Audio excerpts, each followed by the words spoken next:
to see you here, and thanks for taking time. I just wanted to acknowledge that a lot of you and a lot of people across the country will be very anxious about the situation that's unfolding with the conflict in Iran going now into its 9th day. And I know that people are watching that, they're concerned about that, and I wanted to reassure you about some of the measures that we're taking as a government.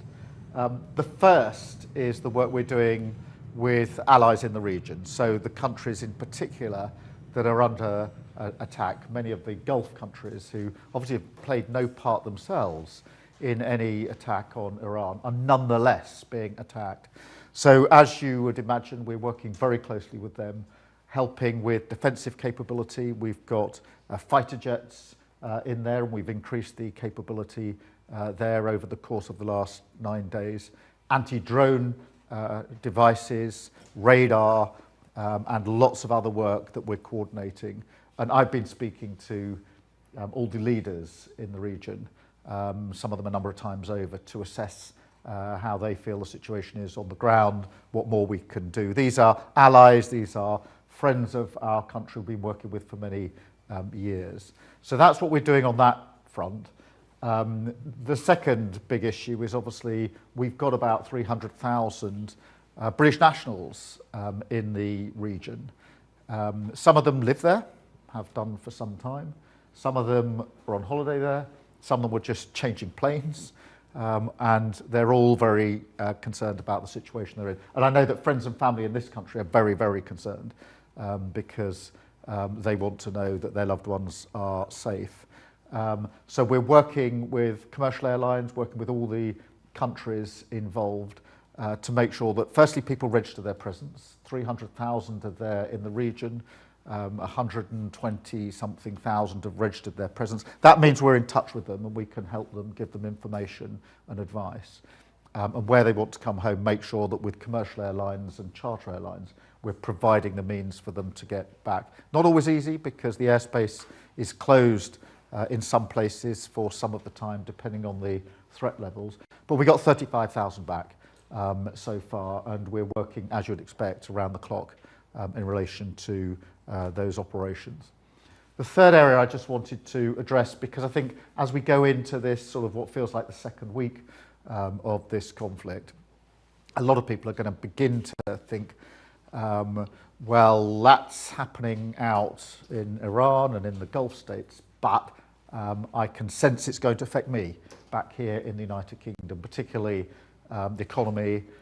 We've done a lot of work recently on the cost of living, which we know is the #1 issue for so many people across the country, and an anxiety about that. On the reassurance front, I think it is important just to remind ourselves that last time a conflict began to develop, which was 2022, in relation to Ukraine, the economy wasn't in a stable place, and inflation was 5% and rising. We've done a lot of work in the last 18 months to put some resilience in and make sure that we've got some headroom, which is basically some insurance within the economy, but also inflation is 3% and going down. So in that sense, there's more resilience. But the job of government is obviously to get ahead, to look around the corner, to work with others. And the Chancellor speaks to the Governor of the Bank of England on a daily basis. We're looking cross-departmental within government, assessing the risks, monitoring, and talking to our international partners as well about what more we can do together to reduce the likely impact on people here and businesses here, of course. But it is important to acknowledge that that work is needed because people will sense, you will sense, I think, that the longer this goes on, the more likely the potential for an impact on our economy, impact into the lives and households of everybody and every business. And our job is to get ahead of that, to look around the corner, assess the risk, monitor the risks, and work with others in relation to that. And then the final thing I just wanted to talk to you about, and we're going to have a Q&A in a minute so I can get the benefit of your views, which will be really helpful from my point of view, is this really sad feature in many ways of a conflict like this, which is some people will try to use it to divide communities in this country. and tear people apart. And we mustn't let that happen. I find one of the most powerful arguments that if you think of all the people who are stuck in the region, anxious about their own safety, wanting to get home, they come from all backgrounds. They come from all walks of life. And the last thing they want, or their families here want, is anybody trying to divide. Because this is a time when we need to come together as a country, stand behind our principles and our values, and not let people divide us. Put a lot of reassurance work in with both the Muslim community and the Jewish community in particular, because that's where people seek to try and find a divide. But we're also setting out our social cohesion plan today, which is a broader piece of work about how we bring people together as a country, make sure that we build on what we all care about, which is very much pride in our communities, pride in who we are as a country, pride, of course, in the places that we all come from. Everybody's got a pride about where they come from.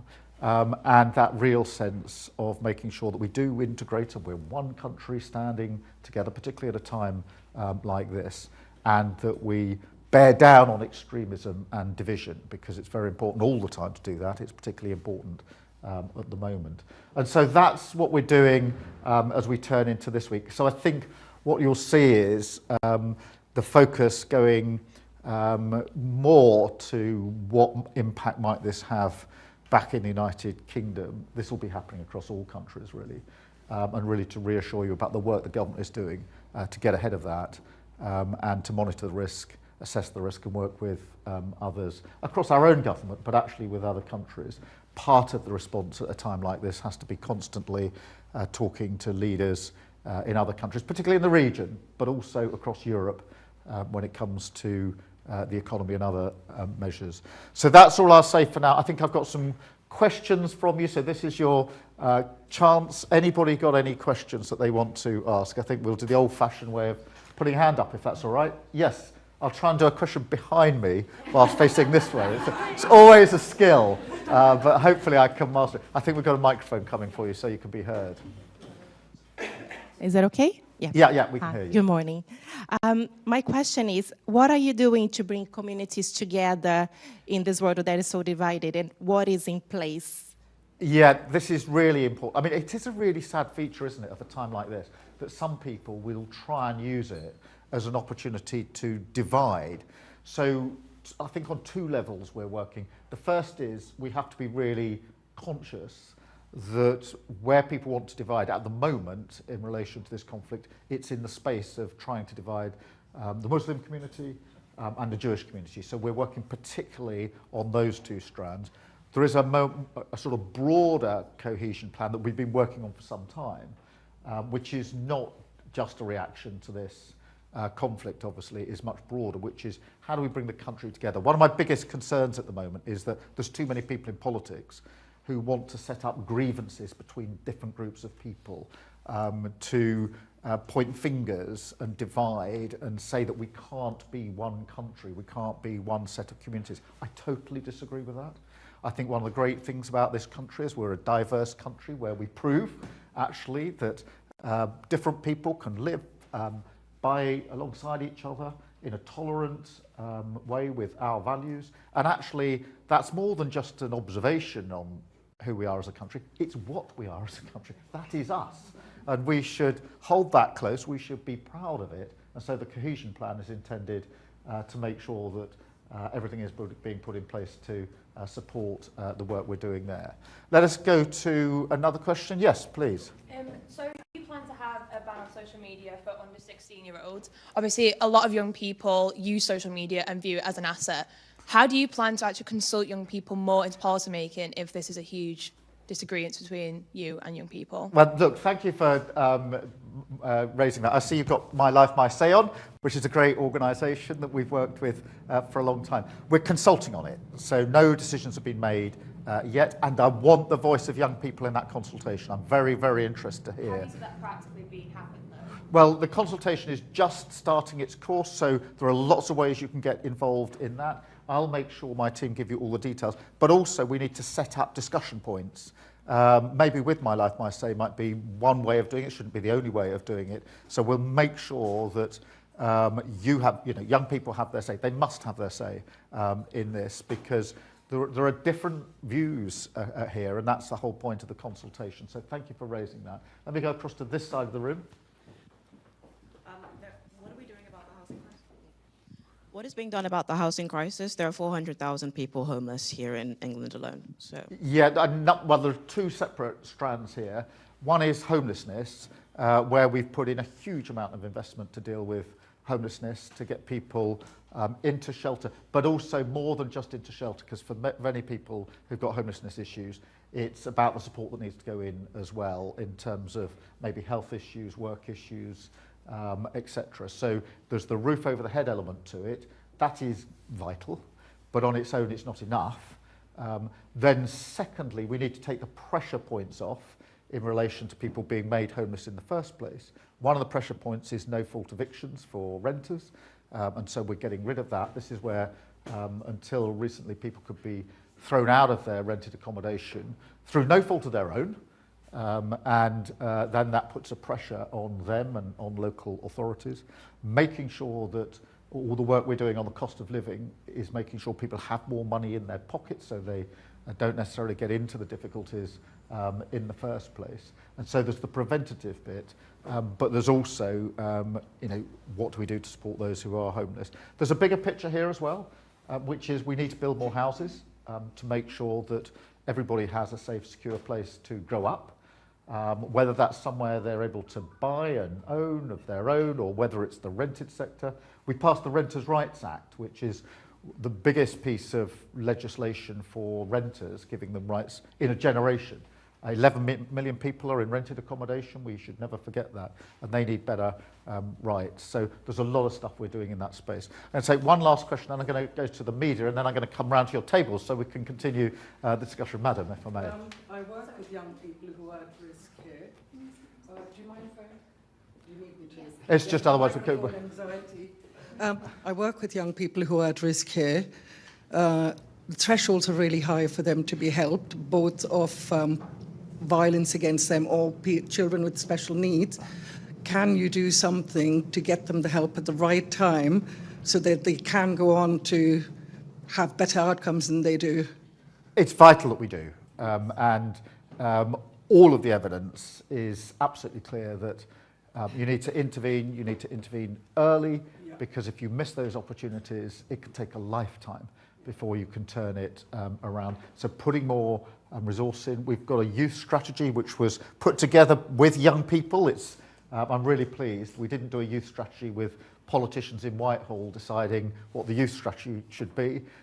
We actually got young people in as a steering group and advice group to do it. And they said they need more resource, they need more support in the activities that they want to do, need more mental health provision in schools and support. We're looking at the SEND, the special educational needs in schools, to see how we can improve there. But across the board, we have to do more of that. I'll come back to you and have a discussion about it. Can I just go? I think we've got two questions from the media. Catherine, I think you first, and then we've got David here as well. Catherine. Thank you, Prime Minister.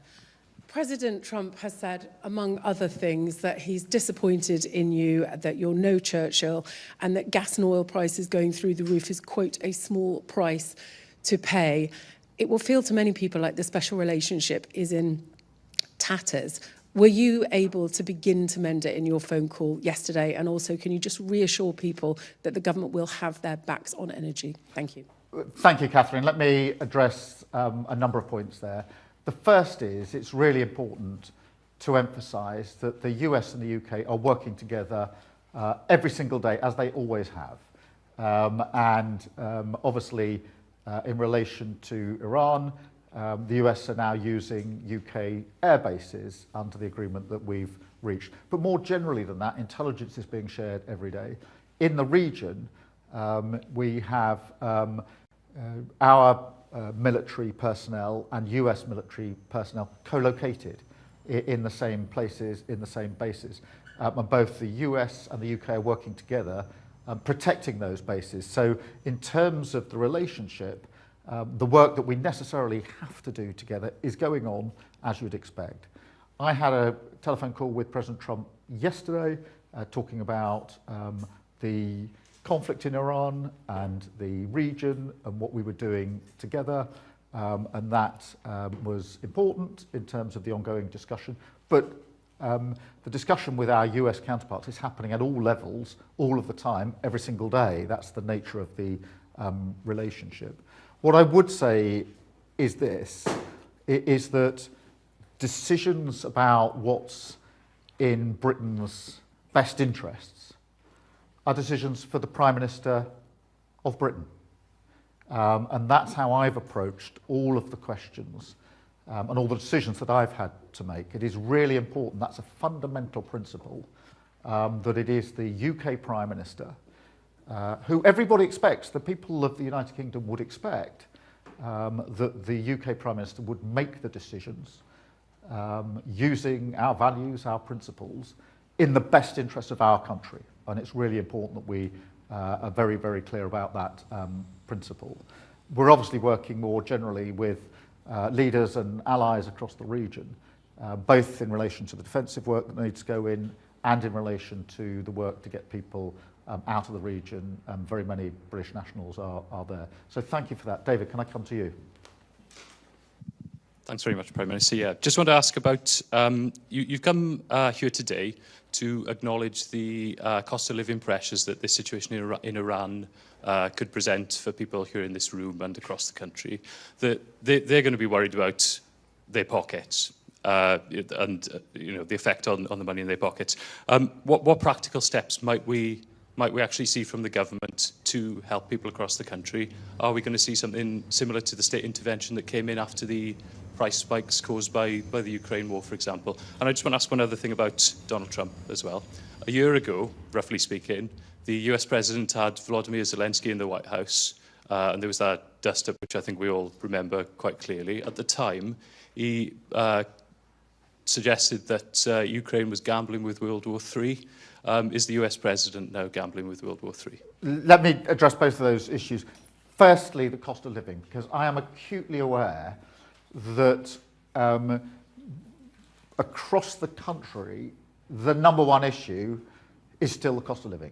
People being concerned about whether they've got enough money to pay the bills and the anxiety that it causes if you can't pay the bills. And when I was growing up, we didn't have a lot of money in my family. We had occasions where we literally sat around the kitchen table because we couldn't pay the bills. I know personally what that feels like, and therefore I know what people in this country are going through. That's why in the 18 months or so we've been in government, we've done so much on the cost of living, because where we can take the pressure out, whether that's improving wages in the first place, whether that's taking money off energy bills, which we've been able to do, freezing rail fares, prescription charges, free school meals, free childcare. All of these are intended measures to try and ease that pressure. I'm not going to pretend that that pressure's gone away or that any of these are silver bullets, but each of them plays a part in helping on the cost of living. So I do understand the anxiety now at 9 days into this conflict, where a number of people will be saying, well, now is the situation going to get worse, and how's it going to impact me and my family? At the moment, what we're doing is monitoring the risk, working with others to mitigate the risk. The Chancellor is talking to the Bank of England every day to make sure that we're ahead of that. I would just say on energy prices for households, the energy price cap is in place until June, and therefore we're not anticipating that is going to change, which will give a degree of reassurance. But of course, businesses and others will be concerned to watch carefully what's going on. Thank you very much on that. In relation to the conflict in Iran, look, it is important that we do everything we can to protect international allies in the region, particularly those who are neighbouring countries who've played no part in any of the offensive actions. So there are many in the region who are being subjected to strikes, missiles and drones, even though they played no part. And that is a threat to civilians, it's a threat to our civilians who are in the region, it's a threat to our personnel who are in the region, our military personnel, and of course to the people living there. And therefore it's right for us to be working with those countries to put in as much capability as we can to deal with those incoming missiles, deal with those incoming drones and make sure we take down the threat assessment there. More generally, and in answer to your question, we do need to find a way to de-escalate the situation, and that's what a lot of our discussions are about. How do we find a way to de-escalate this situation and make sure it doesn't escalate even further than it already has. Thank you very much. I'm going to now sit down. I think this looks like the empty chair, so I'll come here first and then move around, and I'll come back to you on your questions.